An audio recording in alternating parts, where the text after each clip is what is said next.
بسم الله الرحمن الرحيم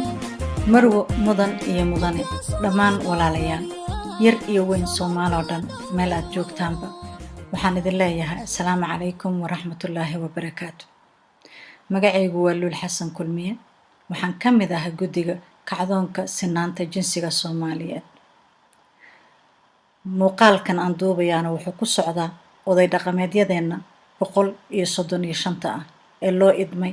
inay noo soo xulaan xubnihii guddiga doorashada mudanayaal dhammaan oday dhaqameedyada boqor iyo garaad iimaan iyo islaaw malaaq iyo nabadoon suldaan iyo ugaas duq ama oday beeleed mid aad tahayba waxaad matalaysaa bulshada Soomaaliyeed iyo beesha aad ka dhalatay waxaa lagu idmaday inaad soo xushiin shakhsiyaadkii bulshada Soomaaliyeed muwaadiniintoo dhan ku matali lahaa inay u codeeyaan oo noo soo xulaan guddiga ama xildhibaanada golaha shacabka ee aqalka hoose baarlamaanka sababta aan arrintaaneta idinla wadaagayno ayaa waxay tahay baryahan dood baa socotay doodaas oo ka timid ama ka dhalatay siyaasaddii jinsiga ee wasaaradda haweenka iyo xuquuqul insaanka ay soo bandhigtay golaha wasiiraduna ay ansixiyeen waxa doodu ka timid waxay ahayd laba mid waxay ahayd erey bixinta iyo kelmaddan jinsiga midna waxay ahayd heshiisyada caalamiga ah ee wasaaraddu ay ku talisay in Soomaaliya ay saxiixdo taa u gudageli maayo sababtoo ah golihii wasiirada sharaxay caalamkoo dhanna waa laga ogyahay waddan walbo in diintiisa iyo dhaqankiisa suuban wixii meel uga dhacayo uu maaragtay reed marayo una saxiixayno ka saarayo laakiin waxaan uga gol leeyahay annaga hadda waxaan isticmaalaynaa xaquuqda ama sinaanta jinsiga Soomaaliyeed oo ah xaquuq u raadin haweenka si ay ayaga iyo raggu u helaan mid walba wuxuu xaq u leeyahay kelmaddan jinsiga ah horta waan wada garanaynaa waxay tahay lab iyo dhadig unbay ka kooban tahay sinaanta aan doonaynana waxay tahay in shakhsi walbaahi uu helo xaquuqdiisa siyaasadeed midda dhaqaale iyo midda bulsho ayadan loo eegaynin beeshiisa ama bulshada heerka uu kaga jiro sabool maal leh ama aqoon leh ama aan aqoon lahayn ee loo eegayo oo keliya shuruudihii ku xiraa ee ahaa ma yahay muwaadin ma ka weyn tahay 25 sano ma ka soo baxday ama ma ka soo baxayay dugsi sare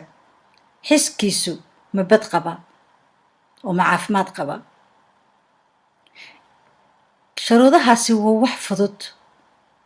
maantana Soomaali rag iyo dumar markii xataa tirakoobka la eego waxaa la yiraahdaa dumarka badan dhalinyarana meesha badaa tira markii laga hadlaayo 25 sano iyo wixii ka weyn markay noqoto ilaaha dad naga badiyay marka mas'uuliyadda aad qaadeen oo ah inaad noo soo xushaan maantay 14,025 xubnood oo noqon doona kuwa nagu matala codaynta xildhibaanada aqalka hoose ee baarlamaanka waxaa la idinka doonayaa 30% inay haween noqoto waad ogtihiin ee maxaan idin xasuusinaynaa sababtoo taariikh baa na soo martay 2012 waxaad ahaydeen adinka oday dhaqameedada iyo dhigiina ayaana matalayay heshiiskan ah qoondada dumarka ee 30% miiska ayay saarayd maxaase dhacay 14% oo keliya ayaa haween ka soo galay baarlamaanka maxay marka maanta kaga duwan tahay shalay waxay maanta shalay kaga duwan tahay waxay tahay siyaasaddu waxay ku salaysan tahay hadda 4.5 in beeluhu ay dadka soo xulaan laakiin Soomaaliya halganka ay ku jirto iyo dardarka ay ku jirto hiigsigeedu wuxuu yahay taa inay ka baxdo lana gaaro qof iyo cod. maalintaa marka taariikhdeed rabtaa inaad ka tagtay bulshada dhexdeeda, sumcaddee kuu ooli doonta beeshaada gudaheeda. adinku hadda waxaad tihiin oday dhaqameed, waxaadna matalaysin bulshadii oo dhan. bulshaduna rag iyo dumar bay ka kooban tahay. waxaan idinku boorinaynaa, idinkagana fadhinaa mas-uuliyadda aad qaadeen inaad si xilkasnimo leh aad uga soo baxdaan oo aad soo saartaan shakhsiyaadkii tirada iyadoo isu dheeli tiran rag iyo dumarba. tusaale ahaan, haddii beeshiinnu ay 6 xildhibaan ku leedahay aqalka hoose ee baarlamaanka, waxaa laydinka doonayaa inaad soo xushaan 306 xubnood oo ka mid noqda guddiga doorashada. 306daas 92 ka mid ah waa inay haween noqoto. waa xisaab, waana laydinkula xisaabtamayaa. marka adinka oo hawshiina ka soo baxaya ayaan waxaan kaleetoona la dardaarmayaa bulshada inteeda kaleeto, odayaasha kale ee reerka, inay idinku taakuleeyaan, idinkuna taageeraan mas-uuliyaddiina aad gudan doontaan, taariikhda aad ka tegi doontaan iyo sumcadda aad reeban doontaan. sababtoo ah arrintani ma aha arrin dumar iyo rag dagaal ka dhexeeyo. arrintani ma aha mid lagu doonayo colaad horin. soomaaliya colaad uma baahna. soomaaliya waxay u baahan tahay hoggaan wanaag iyo horu socod.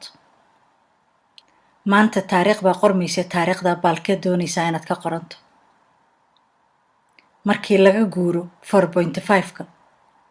maxaad adigu beesha sumcad see abaad ku dhex yeelan doontaa? waa muhiim inaad xoogga saartaan, una eeginina siyaasadaha dooda ka jirto iyo mas-uuliyadda aad qaadeen oo ah heshiis la ansixiyey in dumarku 30% ay helaan. waana inaad ku boorisaan xubnaha aad soo xulaysaan ee markii laysu geeyo 14,025 ah ee 4,208 ay haween noqon doonaan insha allahu tacaala, inay ayaguna xilkooda gutaan oy 82 xubnood ee golaha hoose baarlamaanka ee haweenka ahaa ay siiyaan qondadooda. waxaan idiin rajaynayaa mas-uuliyadda aad qaadeen in ilaahay idinla garab galo, ummaddiinuna idinla garab gasho, adinkuna aad xilkiina si xilkasnimo leh aad uga soo baxdaan. waad mahadsantihiin. assalaamu calaykum waraxmatullaahi wabarakaatu.